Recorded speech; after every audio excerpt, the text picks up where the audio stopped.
Pridružite nam se na putovanju tragom reformacije po Hrvatskoj. Provešćemo vas lijepim krajolicima i fantastičnim hrvatskim dvorcima i ispričati priču reformacije u Hrvatskoj, kakvu do sada niste čuli.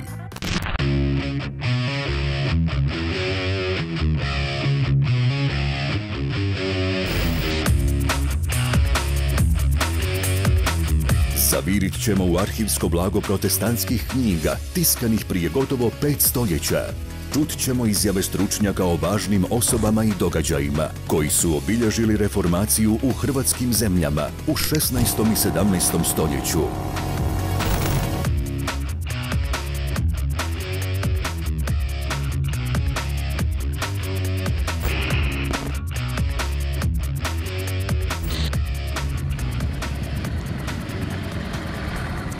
Karlovca idemo za Samobor, a onda preko Donje Stubice i Cesargrada za Varaždin. Pođite s nama.